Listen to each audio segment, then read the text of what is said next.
All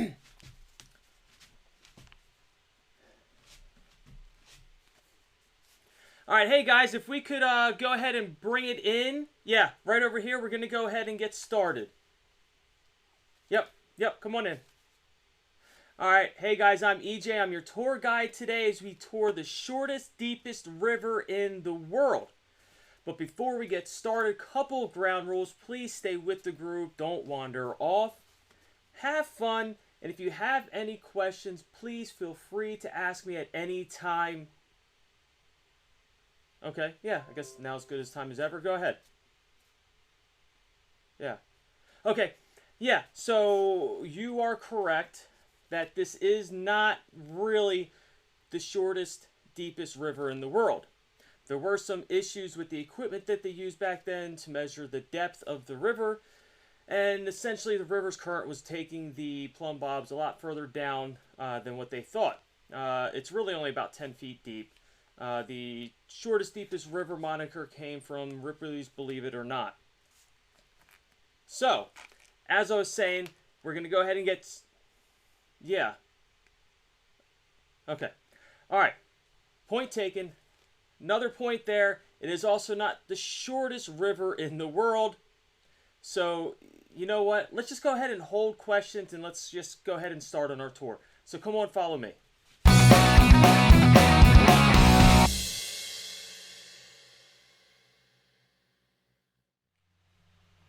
Hey guys, I'm EJ and this is I'd Review That. Today we're in Bowling Green, Kentucky. For most people, Bowling Green is a pass-through city on I-65 as they head up north to Louisville or head south down to Nashville. But if you pass through this unassuming city that's surrounded by some of the most beautiful rolling hills, you are going to miss one of the most aptly named attractions that they have. Lost River Cave. I was just trying to kill a few hours with the family and I wasn't expecting a whole lot from Lost River Cave. In fact, I almost missed the turn into the property from the main road because of how unassuming it is from the outside. But as you get further in and you venture more into the property, you get to see all the different things that they have available. They have a welcome center with a gift shop, they have gem mining, they have a venue hall, they have an area for kids to play in, they have the zip line course, they have walking trails, they have a butterfly house, they have their famous blue holes, they have a nightclub where you can host other events, and then of course they have the main attraction, which is the boat tour through Lost River Cave. Now, I could just talk about these things, or I can show them.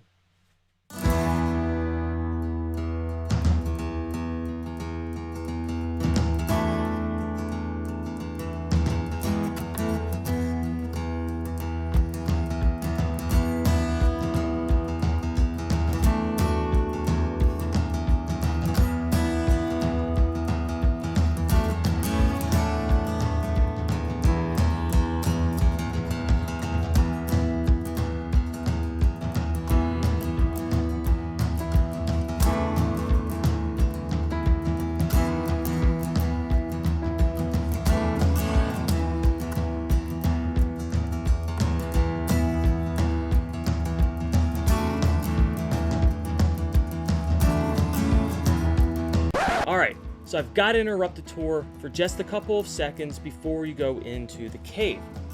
I need to give you a warning. The cave itself is not scary. The water you're in is not scary. It's not that deep. It's maybe about 4 feet. The problem is the first 30 seconds of going in the cave and the last 30 seconds coming out. Why? Because you're sitting on a boat and you have to duck. And then you have to duck some more. And then you have to duck some more. Because the top of the cave is going right over top of your head. At one point, my head was just scraping the top of the cave as we were leaving because I could not get down any further. So if you're claustrophobic, you are going to hate this part. And I can tell you that my youngest son hated this part. But it only lasts for like 30 seconds, and then it's over, and you get to enjoy the rest of your time.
Now, Lost River Cave went from a place that was going to help me kill a few hours with my family on a Sunday afternoon to a destination location. Now, we aren't going to go to Lost River Cave in the future because we're in Bowling Green, Kentucky.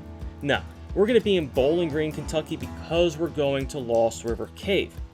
Now, because of that, I'm going to give it a flying ostrich.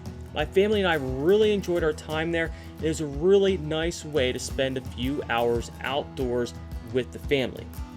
Now, if you're in the area, I strongly suggest that you take some time to visit. I promise you, you will not be disappointed. Now, other than that, that's all I've got. I'm EJ, and this is I'd Review That.